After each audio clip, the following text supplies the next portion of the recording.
Welcome to the press conference for Stefanos Tsitsipas. Please raise your hand, state your organisation and name when asking a question. Stefanos, just give us your thoughts on that match.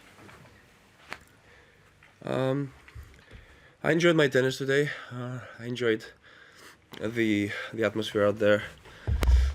I enjoyed the way I fought and the way I tried to find solutions and be in control of the match. A bit disappointed with some of the things that went down. Especially when they're repetitive over and over again, it starts to really get it starts to get really difficult to ignore in a way. Yeah, it felt kind of a circus in a way.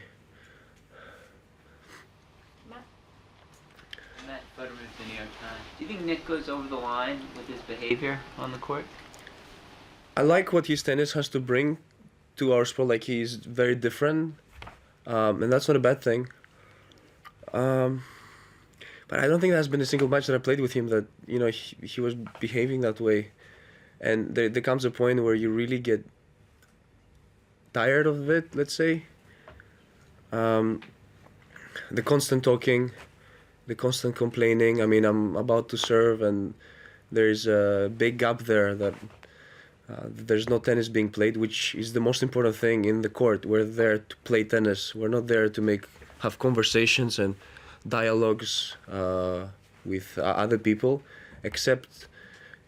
especially when you really know that the referee is not going to overrule what he decided. You know, it's really silly in a way. The referee has made a decision, and I don't know. It's just like, how are you gonna even change his mind?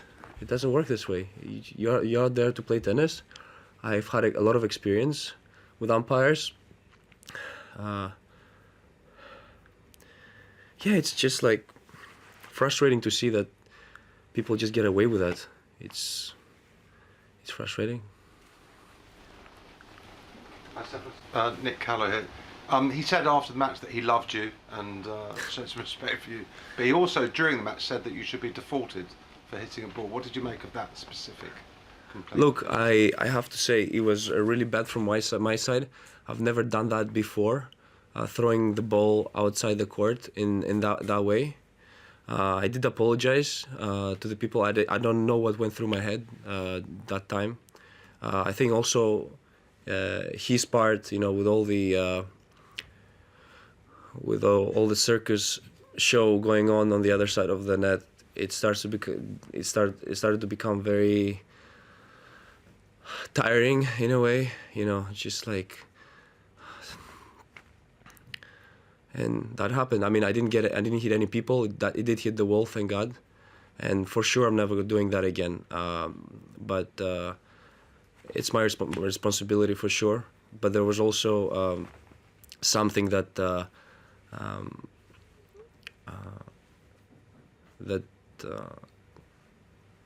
created that behavior that I'm not used to see myself. Stefanos, Jacqueline Magnay from the Australian newspaper. I mean, for years we've heard these complaints from other players, not just yourself, about playing Nick. Do you think there comes a point when the players themselves, that you in the locker room, have to make a stand about this behaviour? Because it's clear that officials are not really doing anything. I wish we could all come together and put a rule in place. I don't know, something about talking. Because why would you be talking while you're playing? It makes no sense. You're out there to do your job. Tennis is the most important thing that we're doing out there.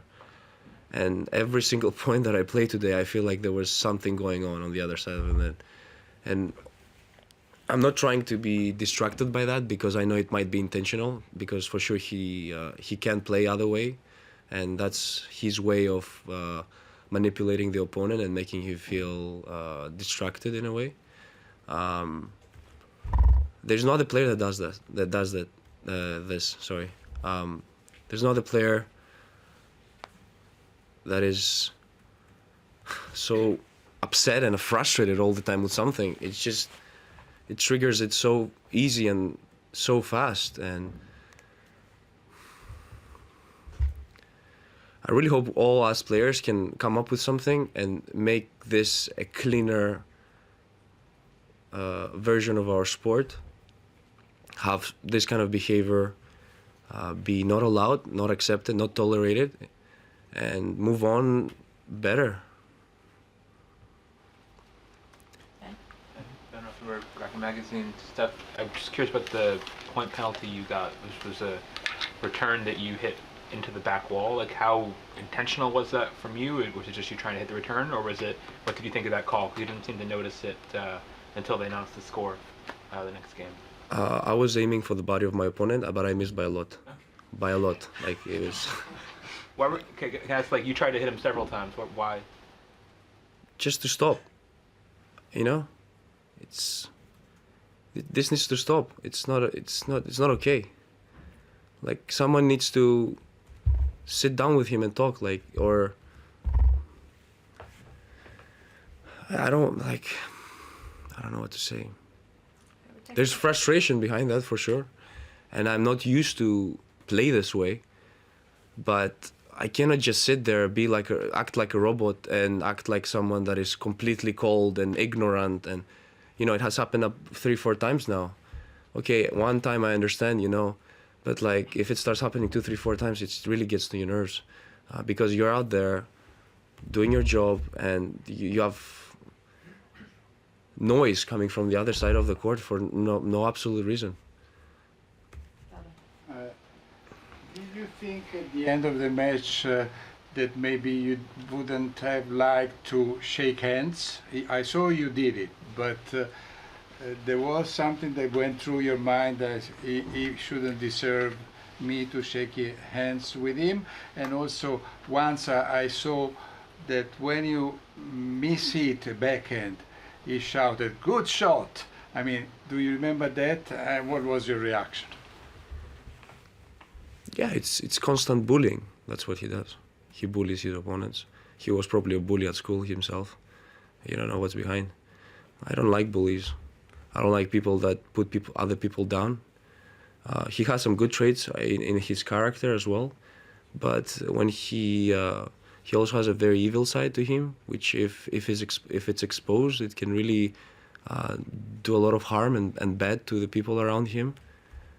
Myself, when I feel like other people disrespect me and don't respect what I'm doing from the other side of the court, it's absolutely normal from my side to act and do something about it. The handshake part, you know, well deserved, well done for the great match, for sure. I need to congratulate my opponent. It's a thing that I've been doing my entire life. I've never finished the match and not given my hand to the opponent, simply because of his performance. But attitude-wise, if there was a handshake for that, I would definitely be walking away from it, and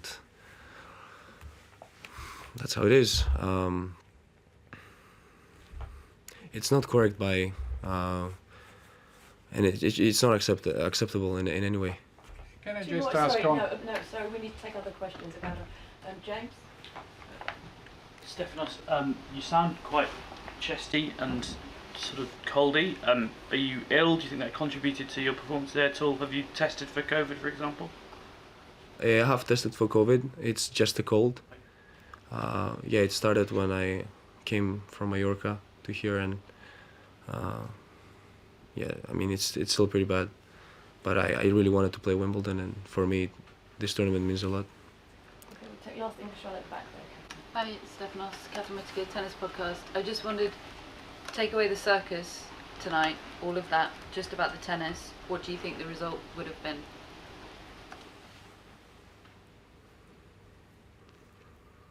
I really don't know. It's difficult to say because you haven't seen it yourself. But I don't think he can play without having a circus around. It's just the way he likes things being done, like on his own terms, his own way, and he just always gets away with it. And I spoke to the umpire briefly, telling him that, you know, it's really crossing the line in many ways. I do understand he got a code violation for something he did. I remember two of the line umpires walking up to the referee and telling him something, so it happened twice, and something might have happened twice, but it just feels very messy. It just feels like disorganized in a way. I guess without it, I mean, for sure a much better, more quality match, also from his side, I suppose, unless he doesn't think he can play this way.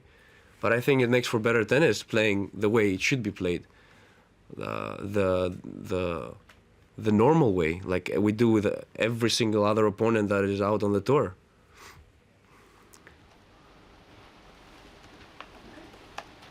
Okay, we will move to group questions. Oliver Clark.